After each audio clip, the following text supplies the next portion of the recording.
And now for our main event of the evening, man. Colby Covington and Jorge Masvidal. And I mean, I don't know how long this fight's been in the making. The lead up to it is one of the best we've seen. I already mentioned it, but that countdown's one of the best I've seen in a very long time. Probably years. I would totally check that out if you're getting hyped for this fight. And there's pretty much no reason not to.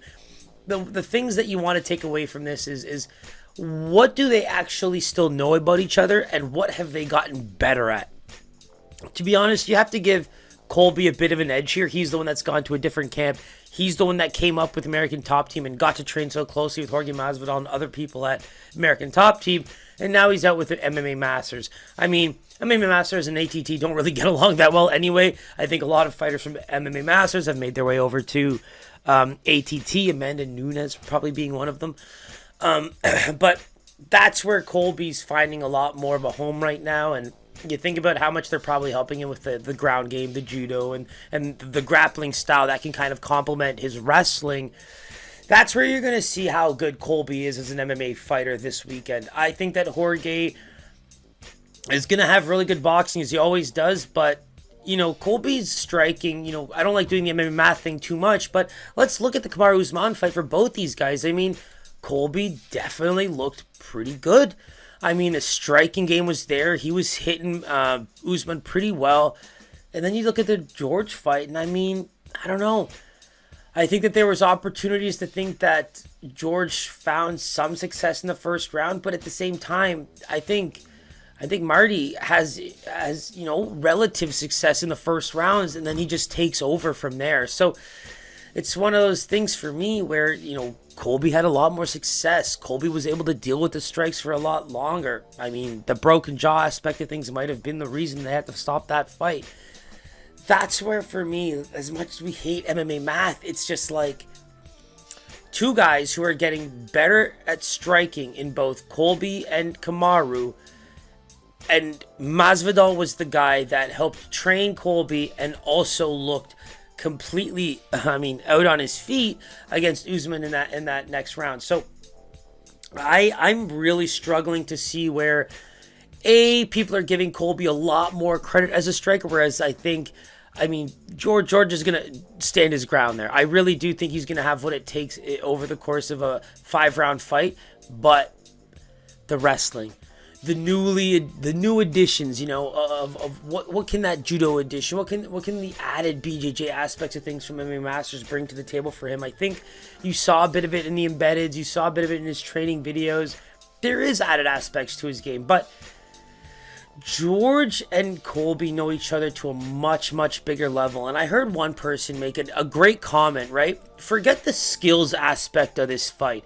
Imagine being Colby Covington, as headstrong as he might seem and as battle tested as he might be, to look across the octagon when Bruce Buffer is doing all those announcements and you're seeing guys like Mike Brown, George is about to be there. Like, things are gonna start flashing before your eyes, as they say. There's a lot of attachment there for Colby, and for George and American Top Team, it was kind of like, they did pick George, right? Like, it really was someone's got to move on with their life here.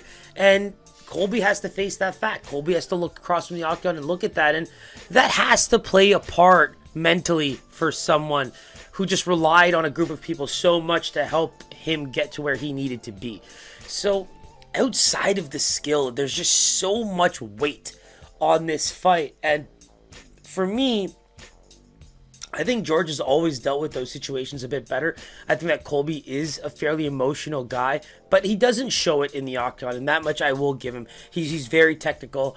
He finds openings very well, and I think we're going to see him test George's takedown defense, his wrestling ability very early on. And you look at the numbers, these guys are so close on paper, right? Strikes landed for Colby, 4.14. Masvidal, 4.22. Strikes absorbed, 3.09 for Colby, 3.01 for Masvidal. It's, quality of opponent. I think Colby had a much quicker rise to the top, but George has he's got some looks, man. That almost 50 fight career, 50 on the dot, is something to marvel at in terms of what he's accomplished, been with the UFC for so long.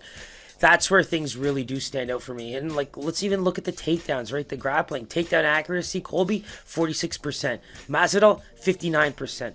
Defense, 72% Colby, 75% Masvidal.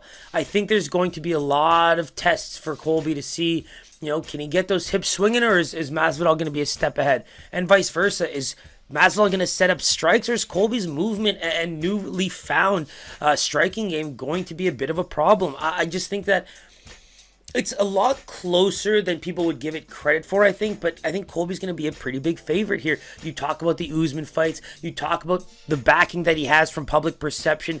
There's a lot to be said about Colby, both as an attraction and as a fighter going into this fight. There's a lot of technique at play. There's a lot of skill.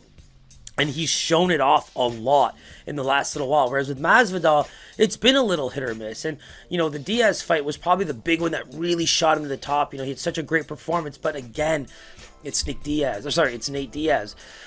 So, now we're getting to the Colby Covingtons, the Kamaru Usmans, the true challengers in the title picture. And I'm curious to see if George has the complete game to take on Colby's. And I think Colby's evolution over the last 2 years has been significant. I love the combos in the boxing. I love the movement on the feet. He's just really starting to come into his own as a complete fighter, and George is going to have to really showcase that ring IQ that's been so amazing over the course of his career. So let's go with Colby as a -1. Actually, I'm going to go -200. I think Colby deserves a pretty big line here, and that's only because of the recency bias, what we've seen from him. He just looks really good, man. This is a championship caliber fighter. That is the facts. Take away everything about Colby you might not like. That is a championship caliber fighter you are looking at. Can I say the same thing about George? I don't know. I think he gets the opportunities to fight those big fights, but is he a true title challenger at 170 pounds? I don't know. I need to see him do more and be consistent to consider that. Whereas with Colby, we've seen it. So -200 makes a lot of sense to me. Let's take a look at the line here. Wow. So Colby opens as a -350. And I mean, he's still hovering around there. I just checked Bet365. He's a -334 there. And George, man, +275 opener. Now getting close to about that +250. That seems to be the low benchmark. I mean, that's pretty massive. Based on how I described the fight and how I was kind of visualizing it, the line makes sense.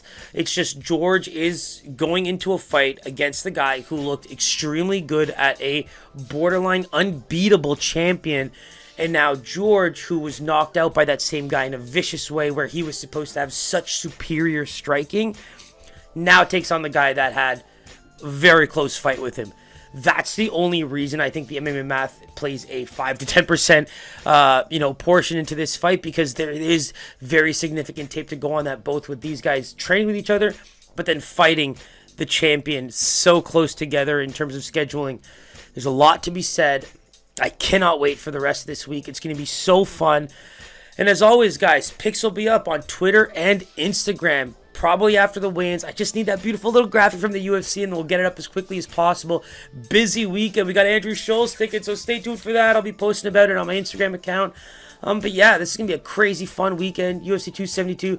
Don't forget to hit subscribe, like the videos, give me a follow, check me out on Instagram and Twitter. It's going to be a fun weekend. Can't wait. Peace.